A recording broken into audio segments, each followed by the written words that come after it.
ওবায়দুল কাদের মারা গেছেন দাবিতে ভিডিও প্রচার, সত্যতা জানালো রিউমার স্ক্যানার। আওয়ামী লীগের সাধারণ সম্পাদক এবং সাবেক সড়ক পরিবহন ও সেতুমন্ত্রী ওবায়দুল কাদের মারা গেছেন। সম্প্রতি এমন দাবিতে একটি ভিডিও ইন্টারনেটে প্রচার করা হয়েছে। টিকটকে প্রচারিত ওবায়দুল কাদের মারা গেছেন শীর্ষক ভিডিওতে দাবি করা হয়েছে বঙ্গবন্ধু শেখ মুজিবুর রহমান মেডিকেল বিশ্ববিদ্যালয়ে ভর্তির পর মারা গেছেন তিনি। এই ভিডিওটি প্রায় ৮ লাখ বার ভিউ হয়েছে। তবে বিষয়টি সত্য নয় বলে এক প্রতিবেদনে জানিয়েছে বাংলাদেশের তথ্য যাচাইকারী প্রতিষ্ঠান ফ্যাক্ট চেক রিউমার স্ক্যানার। বৃহস্পতিবার ১২ ডিসেম্বর প্রকাশিত ওই প্রতিবেদনে বলা হয়, ওবায়দুল কাদের মারা যাননি, বরং ২০২১ সালে তার অসুস্থতার ঘটনার পুরনো একটি ভিডিওকে উক্ত দাবিতে প্রচার করা হয়েছে। এ বিষয়ে অনুসন্ধানে দেশের বা দেশের বাইরের কোনো সংবাদ মাধ্যম কিংবা সংশ্লিষ্ট নির্ভরযোগ্য কোনো সূত্র ওবায়দুল কাদেরের মৃত্যুর বিষয়ে কোনো তথ্য পাওয়া যায়নি। বৃহস্পতিবার ১২ ডিসেম্বর প্রকাশিত ওই প্রতিবেদনে বলা হয়, ওবায়দুল কাদের মারা যাননি, বরং ২০২১ সালে তার অসুস্থতার ঘটনার পুরনো একটি ভিডিওকে উক্ত দাবিতে প্রচার করা হয়েছে।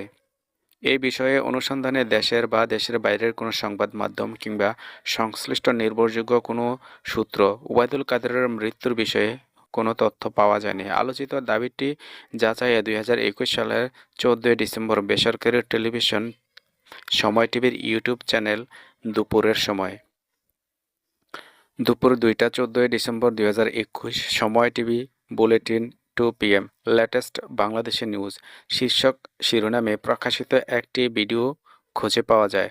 উক্ত প্রতিবেদনে একাংশের সঙ্গে আলোচিত ভিডিওটির মিল খুঁজে পাওয়া যায়। সেই প্রতিবেদন থেকে জানা গেছে ২০২১ সালের ১৪ ডিসেম্বর বুকে ব্যথা নিয়ে বঙ্গবন্ধু শেখ মুজিবুর রহমান মেডিকেল বিশ্ববিদ্যালয়ে ভর্তি হয়েছিলেন তৎকালীন সড়ক পরিবহন ও সেতুমন্ত্রী ওবায়দুল কাদের। অর্থাৎ এই ভিডিওটি সাম্প্রতিক সময়ের নয়। এছাড়া আলোচিত ভিডিওতে মূল প্রতিবেদনের অংশের সঙ্গে মারা গেছেন, মৃত্যুকালে তার বয়স হয়েছিল ৮২ বছর শীর্ষক অংশটুকু সম্পাদনা করে বসানো হয়েছে। মূল প্রতিবেদনের কোথাও ওবায়দুল কাদেরের মৃত্যুর বিষয়ে কিছু উল্লেখ নেই। উল্লেখ্য, এর আগেও ইন্টারনেটে ওবায়দুল কাদেরের মৃত্যুর গুজব ছড়িয়ে পড়লে সে সময় তা নিয়ে ফ্যাক্ট চেক প্রতিবেদন প্রকাশ করে রিউমার স্ক্যানার। সুতরাং সাবেক পরিবহন ও সেতুমন্ত্রী ওবায়দুল কাদের মারা গেছেন দাবিতে ইন্টারনেটে প্রচারিত তথ্যটি সঠিক নয়।